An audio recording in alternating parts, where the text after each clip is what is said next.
نحمده ونصلي على رسوله الكريم اما بعد واعوذ بالله من الشيطان الرجيم بسم الله الرحمن الرحيم رب اشرح لي صدري ويسر لي امري واحلل عقدة من لساني يفقهوا قولي۔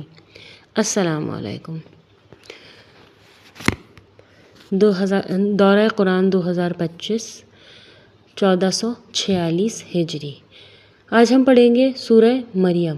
سورہ مریم مکی ہے اور اس میں 98 آیتیں ہیں اور 6 رکوع ہیں۔ 16ویں پارے میں یہ سورت 16ویں پارے میں شروع ہوتی ہے۔ بسم اللہ الرحمن الرحیم۔ کاف ہا یا عین صاد۔ شروع اللہ کے نام سے جو بڑا مہربان اور نہایت رحم والا ہے۔ کاف ہا یا عین صاد یہ حروف مقطعات ہیں۔ اس کے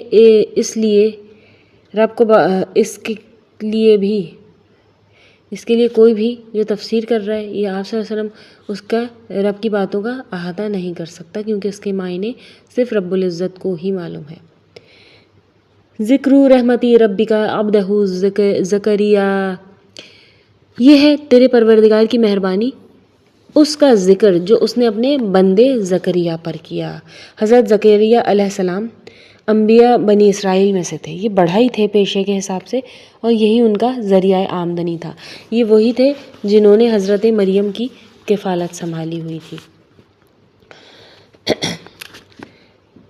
آیت نمبر 3 ترجمہ۔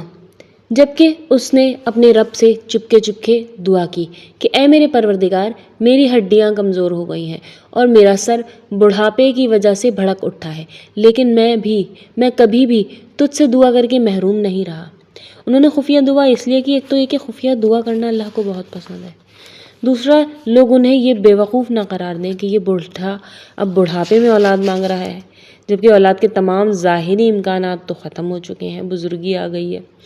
اور جس طرح سے لکڑی میں آگ بھڑک اٹھتی ہے نا، اس طرح جب سفید ہو جائیں سارے بال تو وہ اس سے مراد ہے کہ میرا سر بھڑک اٹھا ہے۔ اور کبھی بھی تجھ سے دعا کر کے میں محروم نہیں رہا، اور اس لیے ظاہر ہے ظاہری اسباب کے فقدان کے باوجود اللہ سے دعا مانگ رہے تھے، انہیں پورا اللہ پہ بھروسہ تھا۔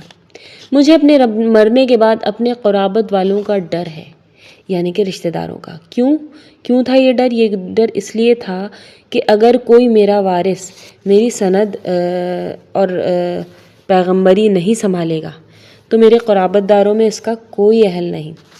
تو اپنی اولاد کو انسان اپنی مرضی سے تربیت کرتا ہے نا، وہ اس کو اسی طرح اٹھاتا ہے جس طرح کا وہ خود ہوتا ہے، لیکن رشتہ داروں کی تو اولاد ان کے اس پر پلتی ہے، ان کے ہی طرز عمل پر وہ اپنی اولاد کو پالتے ہیں۔ اس لیے انہوں نے کہا کہ مجھے اپنے مرنے کے بعد قرابت والوں کا ڈر ہے، میری بیوی بھی بانجھ ہے، بس تو مجھے اپنے پاس سے وارث عطا فرما۔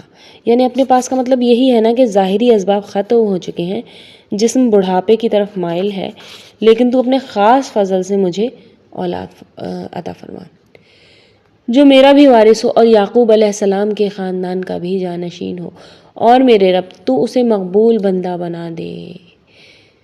اے زکریا، رب تعالیٰ نے اس کے جواب میں فرمایا، اے زکریا، ہم تجھے ایک بچے کی خوشخبری دیتے ہیں، سبحان اللہ، جس کا نام یحییٰ ہے۔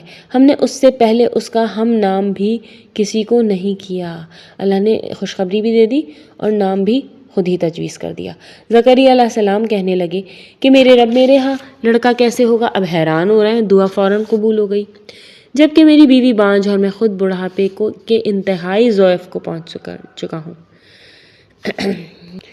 ارشاد ہوا کہ وعدہ اسی طرح ہو چکا ہے، تیرے رب نے فرما دیا ہے اور کہ مجھ پر تو یہ آسان ہے، اور تو خود جبکہ کچھ نہ تھا میں تجھے پیدا کر چکا ہوں۔ یعنی کن سے پیدا کیا، تخلیق فرمایا انسان نے، تو جو ہے کیا کہتے ہیں، تو میں تجھے اولاد بھی پیدا کر سکتا ہوں تیری، کہنے لگے میرے پروردگار مجھے کوئی علامت مقرر فرما دیجیے۔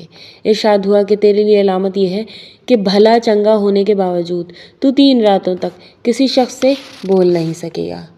راتوں سے مراد دن اور رات دونوں ملا کے نا، اور تندرست سے مراد بالکل ٹھیک ٹھاک ہوں گے، کوئی بیماری کوئی مسئلہ نہیں ہوگا جس کی وجہ سے بول چال بند ہو چکے۔ آیت نمبر 11۔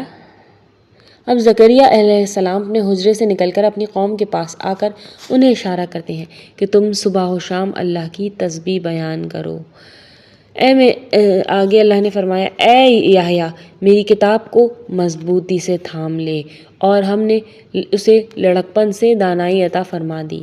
اللہ نے حضرت زکریا علیہ السلام کو یحییٰ علیہ السلام عطا فرمائے، اور جب وہ کچھ بڑے ہوئے تو ابھی بچے ہی تھے، لیکن اللہ نے انہیں اس کتاب کو مضبوطی سے پکڑنے یعنی اس پر عمل کرنے کا حکم دے دیا۔ کتاب سے مراد توریت ہے یا ان پر مخصوص نازل کردہ کچھ صحیفے ہوں گے، یا تو جو بھی ان کی کتاب ہوگی جو نازل کی گئی ہوگی یا جو احکامات ہوں گے اس سے مراد ہے یہاں۔ اور ہم نے اسے لڑکپن سے ہی دانائی عطا فرما دی۔ جو عقل و شعور اللہ تعالیٰ پیغمبروں کو عطا فرماتے ہیں انہیں چھوٹے عمر سے ہی عطا فرما دی جب وہ لڑکے تھے، اور اپنے پاس سے شفقت اور پاکیزگی بھی، یعنی کہ نیک و کار بھی تھے، اور پرہیزگار شخص تھا۔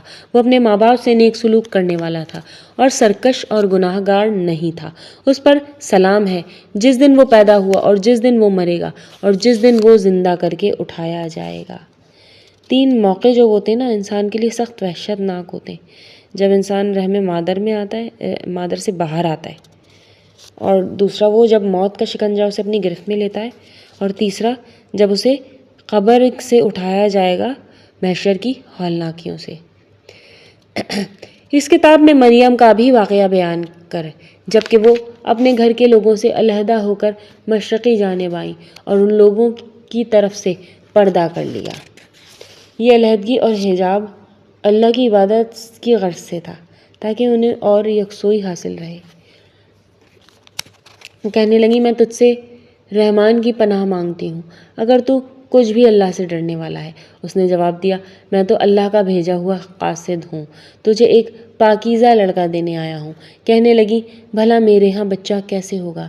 مجھے تو کسی انسان نے ہاتھ تک نہیں لگایا اور نہ ہی میں بدکار ہوں۔ حضرت جبرائیل علیہ السلام کو انسانی شکل میں حضرت مریم کی طرف بھیجا گیا۔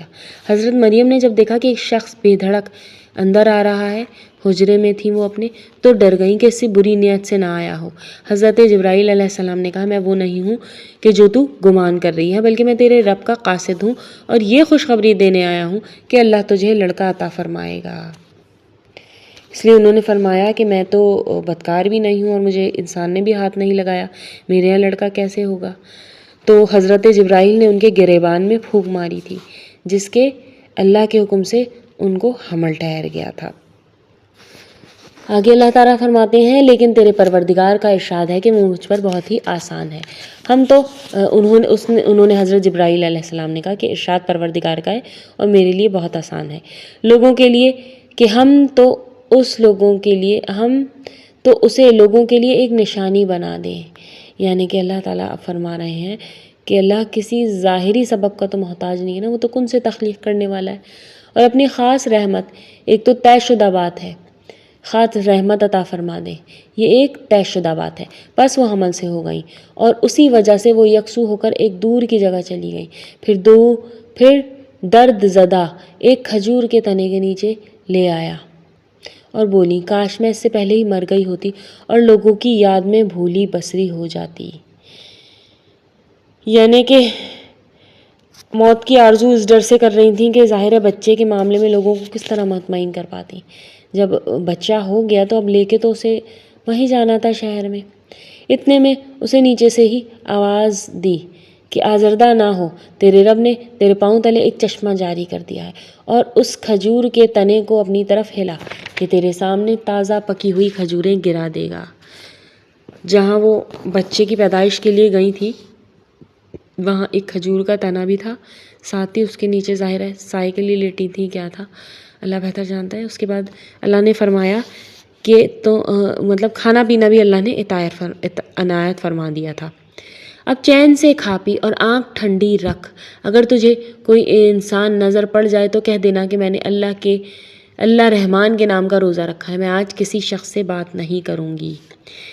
یہ کہنا یہ بھی اشارے سے کہنا تھا، زبان سے نہیں۔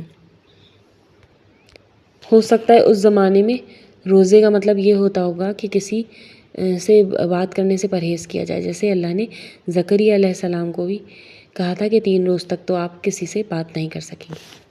آگے اللہ فرماتے ہیں، اے ہارون کی بہن، نہ تو تیرا باپ برا آدمی تھا اور نہ تیری ماں بدکار تھی۔ اب یہ کون بول رہا ہے؟ ہارون سے مراد ہے کہ جو ہے کیا کہتے ہیں کوئی بھائی ہوں ان کے یا ان کی نسل سے تھیں، ہارون علیہ السلام کی نسل سے تھیں وہ، اور یا ہو سکتا ہے کہ ہارون کوئی بندے تھے جن کی طرف ان کو نسبت کی گئی ہو، یا ان کے باپ یا ان کے بھائی۔ یعنی نہ تو تیرا باپ برا آدمی تھا اور نہ تیری ماں بدکار تھی، یعنی کہ تو یہ بچہ کہاں سے لائی ہے۔ مریم نے اپنے بچے کی طرف اشارہ کیا، سب کہنے لگے کہ مطلب انہوں نے خاموش رہ کے اس کی طرف اشارہ کیا کہ یہ بتائے گا۔ سب کہنے لگے کہ لو بھلا ہم گود کے بچے سے باتیں کیسے کریں۔ بچہ بول اٹھا، اور میں اللہ تعالیٰ کا بندہ ہوں، اس نے مجھے کتاب عطا فرمائی اور مجھے اپنا پیغمبر بنایا۔ عیسیٰ علیہ السلام کو انجیل دی گئی تھی نا، تو آپ یہ دیکھیں کہ اسی وقت انہوں نے ایک طرح سے معجزاتی طور پر اللہ کا فیصلے کا اعلان کر دیا تھا، یعنی میرے لیے فیصلہ ہو گیا ہے، وہ مجھے کتاب اور نبوت سے نوازے گا۔ اس نے مجھے بابرکت کیا ہے اور جہاں بھی ہوں میں، اس نے مجھے نماز اور زکوٰۃ کا حکم دیا ہے جب تک بھی میں زندہ ہوں وہ، اور اس نے مجھے اپنی والدہ کا خدمت گزار بنایا ہے اور مجھے سرکش اور بدبخت نہیں کیا، اور مجھ پر میری پیدائش کے دن اور میری موت کے دن اور جس دن کے دوبارہ زندہ کھڑا کیا جاؤں گا سلام ہی سلام ہے۔ اب ایک یہ چھوٹا سا نومولود پیدا ہوا ہوا بچہ کہہ رہا ہے، یہ ہے صحیح واقعہ عیسیٰ ابن مریم کا، یہی ہے حق بات جس میں لوگ شبہ کر رہے ہیں۔ جیسا کہ پیچھے بھی بیان ہو چکا ہے کہ اہل یہود جو تھے وہ آپ صلی اللہ علیہ وآلہ وسلم سے سوالات کرتے تھے اور ایک تنقید کیا کرتے تھے، تو اور اس کے لیے حضرت عیسیٰ علیہ السلام کی شان میں جو غلو ہو چکا تھا، اس کے حساب سے اللہ نے یہ ساری آیتیں نبی صلی اللہ علیہ وسلم پر نازل کی کہ کیا حضرت عیسیٰ علیہ السلام سے مکالمہ ہوا تھا اور کیا حضرت مریم سے۔ تو حضرت عیسیٰ علیہ السلام بول رہے تھے، اور اس نے مجھے اپنی والدہ کا خدمت گزار بنایا ہے اور مجھے سرکش اور بدبخت نہیں کیا، اور مجھ پر میری پیدائش کے دن اور میری موت کے دن اور جس دن کے میں دوبارہ زندہ کھڑا کیا جاؤں گا سلام ہی سلام ہے۔ یہ ہے صحیح واقعہ عیسیٰ ابن مریم کا، یہی ہے وہ حق بات جس میں لوگ شبہ کر رہے ہیں۔ اللہ تعالیٰ کے لیے اولاد ہونا لائق ہی نہیں ہے، وہ تو پاک ذات ہے۔ پھر تو وہ جب کسی کام کو سر انجام دینے کا ارادہ کرتا ہے تو اسے کہہ دیتا ہے ہو جا، اور وہ اسی وقت ہو جاتا ہے۔ میرا اور تم سب کا پروردگار صرف اللہ ہی ہے، تم سب اسی کی عبادت کرو، یہی سیدھی راہ ہے۔ اب یہ اتنی ساری جو باتیں ہو رہی ہیں نا، یہ ان کے بڑے ہونے کے بعد ہو رہی ہیں، جب انہوں نے تبلیغ کرنا شروع کی۔ پالنے میں انہوں نے تھوڑے سے جملے کہے تھے، اتنی بات نہیں کی تھی۔ آگے کنیکٹ ہو رہی ہے ان کی زندگی، جس طرح سے حضرت مریم کے بارے میں بتایا گیا، ان کی اولاد کے بارے میں بتایا گیا، ساتھ ہی اگلی آیت میں بتایا گیا کہ ان کے یہاں عیسیٰ علیہ السلام نے جنم لیا۔ اسی طرح سے یہ اب عیسیٰ علیہ السلام بڑے ہو چکے ہیں اور تبلیغ کر رہے ہیں، سب اسی کی عبادت کرو، یہی سیدھی راہ ہے۔ پھر یہ فرقے آپس میں اختلاف کرنے لگے، بس کافروں کے لیے ویل ہے ایک بڑے سخت دن کی حاضری سے، یعنی کہ ہلاکت ہے ایک بڑے سخت دن کی حاضری سے۔ یہاں اہل کتاب کے فرقے اور عیسائیوں کے فرقے ہیں جنہوں نے عیسیٰ کے بارے میں تنقید کی اور عیسیٰ علیہ السلام کو اللہ کا نعوذ باللہ بیٹا بنا دیا، اور ایک اور دوسرا نظریہ بھی اختیار کیا جس میں حضرت مریم، عیسیٰ اور نعوذ باللہ اللہ تعالیٰ تینوں خدا ہیں۔ تین کا نظریہ اسے کہتے ہیں تثلیث، عقیدہ تثلیث ایجاد فرمایا انہوں نے۔ کیا خوب دیکھنے اور سننے والے ہوں گے اس دن جب کہ اس دن ہمارے سامنے حاضر ہوں گے روز قیامت، لیکن آج تو یہ ظالم لوگ صریح گمراہی میں پڑے ہوئے ہیں۔ تو انہیں اس رنج اور افسوس کا دن کا ڈر سنا دیجیے جب کہ کام انجام کو پہنچا دیا جائے گا۔ یہ لوگ غفلت اور بے ایمانی میں ہی رہ جائیں گے، یعنی جو نافرمان ہیں نافرمانی میں ہی رہ جائیں گے اور قیامت قائم ہو جائے گی۔ خود زمین کے اور تمام زمین والوں کے وارث ہم ہی ہوں گے اور سب لوگ ہماری ہی طرف لوٹا کر لائے جائیں گے۔ اس کتاب میں ابراہیم علیہ السلام کا قصہ بیان کیجیے۔ بے شک وہ بڑی سچائی والے پیغمبر تھے، جبکہ انہوں نے اپنے باپ سے کہا، ابا جان آپ ان کی پوجا پاٹ کیوں کر رہے ہیں؟ ابراہیم علیہ السلام کا قصہ پہلے بھی بیان ہو چکا ہے تفصیل کے ساتھ، جو نہ سنتے ہیں اور نہ دیکھتے ہیں، نہ آپ کو فائدہ پہنچا سکتے ہیں۔ میرے مہربان باپ، آپ دیکھیے میرے پاس وہ علم آیا ہے جو آپ کے پاس آیا ہی نہیں، تو آپ میری ہی مانیں، میں بالکل سیدھی راہ کی طرف آپ کی راہبری کروں گا۔ اچھا جی، یعنی کہ آپ کو ہدایت دوں گا جو مجھے ملی ہے، اور اس کے بعد پھر ہم دونوں کو نجات دلاؤں گا اللہ سے۔